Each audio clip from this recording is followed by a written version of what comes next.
Hello there, everybody. Welcome back. Welcome back. Today we're going to be watching a Hauser video. Hauser. I always mispronounce it. Either way, we're going to be watching this video today. Why the world's coldest country grows bananas. What I'm looking at this I don't even recognize this. What the world's coldest country grows bananas? That doesn't make any sense. How does this make sense? You need to be in the tropics to grow bananas, no? That tropical ring around the world? I don't know. Well, I guess we're going to find out today. The link to this video will be in the description down below, so make sure to go and check it out. Oh, okay. So Iceland. Wait, they grow bananas in Iceland? That doesn't make any sense. I don't believe that. That's hard to believe, but I guess we'll find out. Why does Iceland, one of the coldest countries on Earth, hold one of the only banana plantations in Europe? The answer has a lot to do with why Iceland has become so rich despite its hostile environment. What? Two things define Iceland's economic How? history: its location and its tiny population. Iceland sits alongside Greenland in the northern Atlantic, with its capital Reykjavik north of Anchorage, Iqaluit, and Nuuk. Food has a hard time growing in this cold of a climate, and, as I'm sure you know, humans can't live without food. Clearly. So Iceland's population has I know a lot about that. always remained quite small as a result, fluctuating around 50,000 people for much of its I'm assuming the bananas only grow during the summer months, right? The summer months, and that's it. And that's because probably the sun's out 24/7 during the summer for a couple months. I think they're far north, right, where the sun's out all the time. I don't know. Maybe they're not. history as it battled with famines and plagues. The country was poorly endowed, not even having many trees, and for over 200 years it was forced to sell its products only to Well, the it doesn't have many trees because they got all chopped down. Kingdom of Denmark, Didn't which they? it was a colonial possession of. This can make it pretty surprising when you hear that by income per capita, Iceland is one of the 10 richest countries on Earth, and by average salary, it's in the top 3. Icelanders enjoy some of the highest quality lives out of anyone on Earth, despite the fact that even 50 years ago, they produced only a tenth of what they do today. The secret has been by smart supply-side economics on the part of their government, particularly of their energy and electricity resources. Per person, Iceland uses the second most amount of energy on Earth, only behind gas and slave-rich Qatar. But stripping out transportation and heating Did he just say slave-rich Qatar? on Earth, only behind gas and slave-rich Qatar. Slave-rich Qatar. Okay. But stripping out transportation and heating and only looking at electricity use, Icelanders have the most amount of electricity out of anywhere on Earth. It's not even close. Norway is a distant second. They generate 52 Wow. megawatt hours of electricity per person. Americans have less than a quarter of that. In total, that means they produce 20 terawatt hours, around the same level as Syria or Massachusetts. The island has no coal, gas, or nuclear infrastructure as well, with much of the energy coming from geothermal sources and most of the electricity from hydropower. It's a little, what you say, abundant, and it's allowed this small and cold country of less than 400,000 people to punch highly above their weight in terms of energy research, growing tropical fruits, and being the smallest country ever to make the World Cup Greenhouses, huh? of energy research, growing tropical Interesting. During the whole Trump tariff thing, a lot of people were saying, oh, the U.S. is going to have bananas because we're tariffing all the Latin countries, right? The U.S. can grow bananas. The U.S. can grow bananas naturally all across the southeast, right? Florida, Georgia, Texas, Alabama, Mississippi. And I mean, this just goes to show technically you could probably grow bananas anywhere if you have enough drive and, determination. So, I mean, that's interesting. fruits and being the smallest country ever to make the World Cup. But it wasn't always this way. Iceland used to be a poor hinterland of Denmark. Back when agriculture dominated our ways of life, Iceland had some obvious problems. Most people on the island were self-sufficient farmers, but because of the tiny population and lack of resources, many moved throughout the year between the coasts in the winter to fish and pastures in the summer to tend sheep or cattle. This meant urban specialization never really happened, with only a couple of towns popping up. The trade monopoly with Denmark didn't help either. All the export products, mainly wool and fish, were directed to Copenhagen, with trading profits split between the king and Danish. This looks gross. It's I don't know what type of fish it is, but it's fish on like I'm assuming mustard, right? Mustard's pretty good. I don't know. This just doesn't look appetizing. Merchants. Most positions of power came from royal appointments or involvement with the church, and the vast majority of peasants were tenants tied to the land. Most of Iceland's history was one of vast inequality marked by stagnation and isolation. Despite the fact that this monopoly ended in 1855, like the rest of Europe, it wasn't until the 1870s where structural transformation took place, as Icelanders got legislative power for themselves. Unlike most countries though, which have a manufacturing phase between agriculture and services, Iceland's factories never became the dominant force in their economy. Instead, industrialization started in the fisheries with the adoption of steam trawlers and fish processing plants. The country, so small, has always depended on trade. However, that trade has depended on the technology available to do so. For example, in medieval Iceland, there was little point in shipping cheap, bulky items because it was far too expensive. Most of their imports were small, luxury goods like silver, wine, and whetstones. The exports have usually been derived from their natural resources. Up to 90% of the country's foreign exchange earnings were from fish until the 1960s. And when the fish stock had plummeted throughout the 1970s, this is when Iceland had started to transition to the electric economy it is today. For most of its how do you transfer power easily? Like how does that work? history, Iceland was dependent I've never on looked imported into coal it. and domestic peat and dry dung for its energy uses. That changed in the early 1900s when the first hydropower station was made in a small town south of Reykjavik. It was a beastly 9-kilowatt machine I like how he didn't try to pronounce it. This one's in Canada. used to power a single carpenter's shop. That's enough to power about 3 modern fridges. Many in Iceland figured they could follow a model laid out by the Norwegians at the time. Build dams, provide electricity, and attract heavy industries like fertilizer or cement factories. The difference was, Norway allowed foreign companies to build these dams as long as they were given to the government after a certain amount of time, while Iceland completely banned foreign investment into them. As a result, these generators were small, built by individuals, for individual use, usually for an individual farm. The state only got involved during the Great Depression, taking over from these tiny generators financed by individuals, and after some decades of chaos, created the publicly owned Landsvirkjun company to build new generators. Even when electricity prices were low and they weren't finding any foreign investors, the Landsvirkjun built to overcapacity, flooding the market with cheap electricity. Meanwhile, another innovation was taking shape that took even more pressure off of their electrical grid. Iceland sits between 2 tectonic plates. As the country literally gets ripped apart, magma rises to the surface, heating up many pools of water. Hot springs, geysers, and That's volcanoes beneficial cover the though. island. Oh, I know a lot of people go there specifically for like that sort of stuff, hot springs. Many underground pockets hold water which reaches 250 degrees Celsius. Drilling a borehole down there could give you easy access to that water's energy.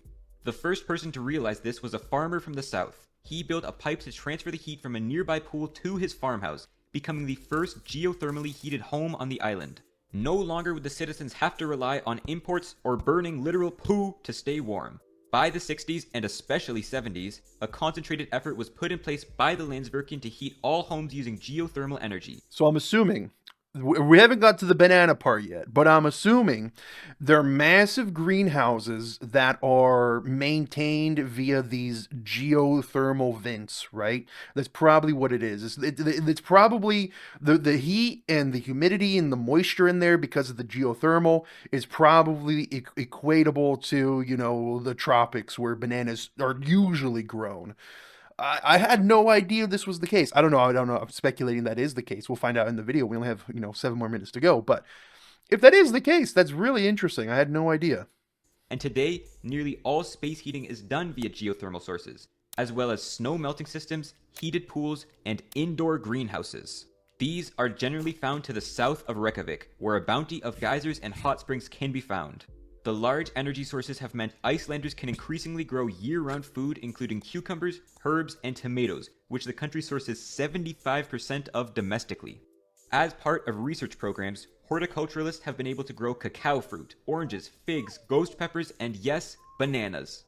In the 1950s, there was even a 5-year-long trial to see if Iceland would be able to become a banana exporter, as Northern Europe had lacked a stable domestic supply of their most popular fruit. Yet even under glass, with all this heat and artificial lighting, the bananas had taken about 6 times as long to grow in Iceland as in Latin American or African countries. Wow. They simply couldn't compete with the insanely cheap banana prices that have grown into a leading symbol of globalization and intervention and corruption. Today, Yeah, Icelanders to take import. you guys, look up the banana wars. It's crazy what happened with that, with like the US and all these, the banana company, which is like Chiquita now, and like the CIA. It's wild stuff. Is this banana on peanut butter with some cinnamon on top? I mean, that's probably pretty good. Nearly all of their bananas from overseas, and banana farming in Iceland only lingers on as more of a hobby than a leading sector of its economy. The plentiful electricity supply didn't go to waste as their fruit industry never came to fruition. One of the explicit goals of creating the Landsvirkjun was to attract certain manufacturers to the island. Since Iceland is a closed loop, as in you can't exactly stuff electricity onto ships and send it off, the people who use the electricity had to go there. The magic material which Iceland actually got rich off of is aluminum.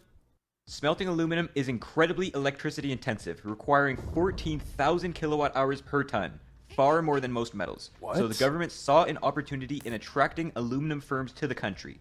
Import bauxite ore, use its cheap electricity to ship aluminum off, and keep the profit. The first to come was Aluswiss, which built an aluminum processing plant in 1969, attracted by low prices.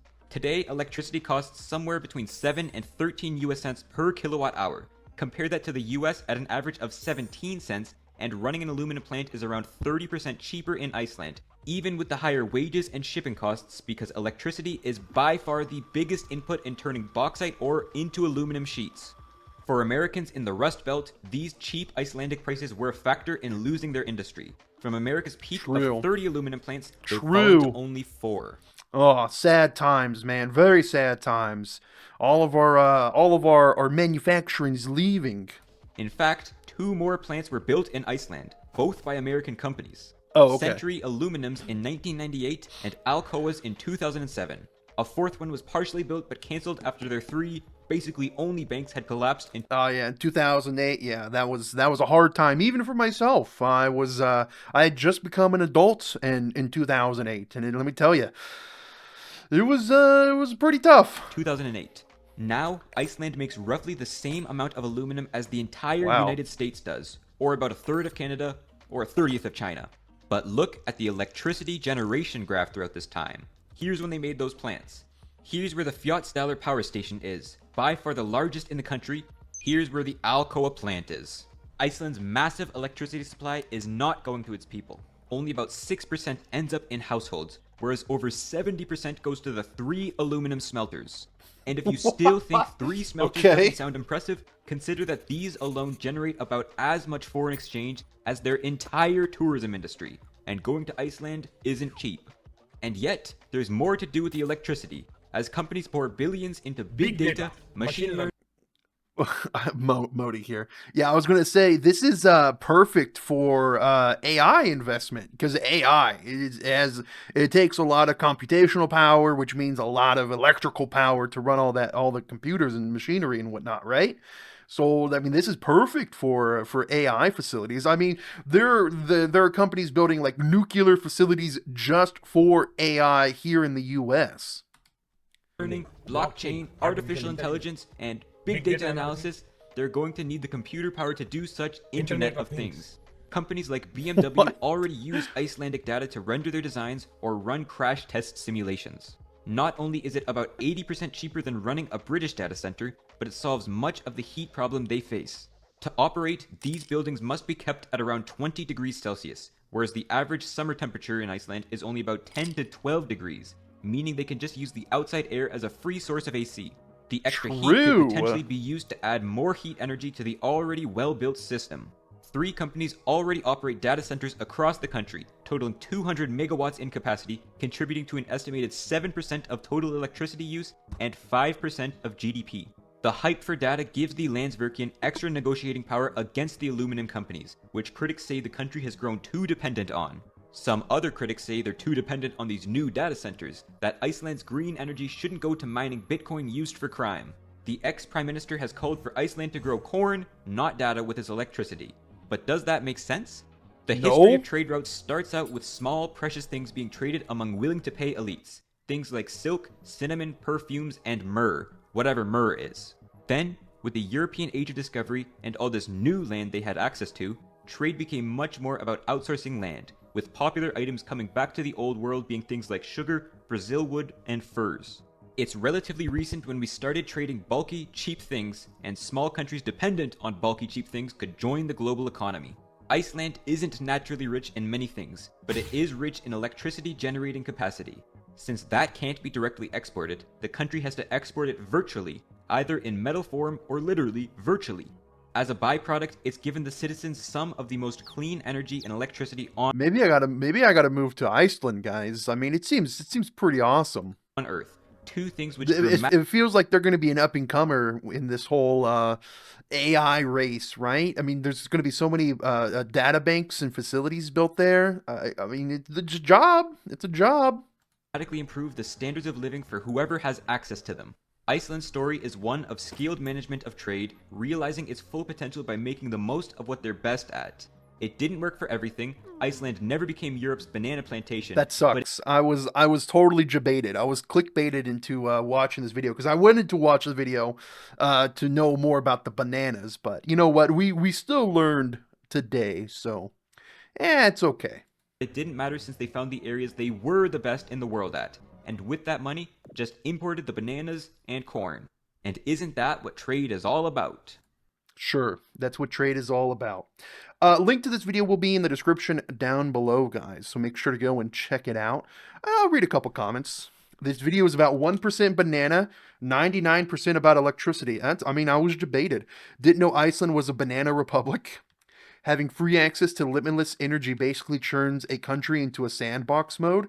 Yeah, I mean, if I was there back in the early days, I'd 100% set up a bunch of the Bitcoin mining machines, like the small personal ones. The dopamine hit from a hoser video about my country is unmatched. One of those countries where your geography sucks for centuries, then there's an advancement in the tank, in this case electricity, and all of a sudden you're basking in the money. Something similar happened here in New Zealand. We couldn't export much until we invented refrigerated shipping. Then we could export loads of meats. New Zealand meat is pretty good. Maybe the real bananas were the the electricity we made along the way. Geothermal is basically an infinite power glitch. That Modi cameo caught me off guard. It was funny. It was funny. I loved it. Only a hoser could mix Iceland and Modi, right? Right? Didn't expect my country's prime minister to do a cameo. Bro didn't even try to pronounce Harnarf Jorder. Harnarf And he pronounced the name of Icelandic company Landshavik or Landsverkjun. I have no idea. I have no idea. It's gibberish. It's all gibberish. All right. All right, guys. Link to this video will be in the description down below. Go and check it out. I'll catch you on the next one, yeah? Take care. Goodbye.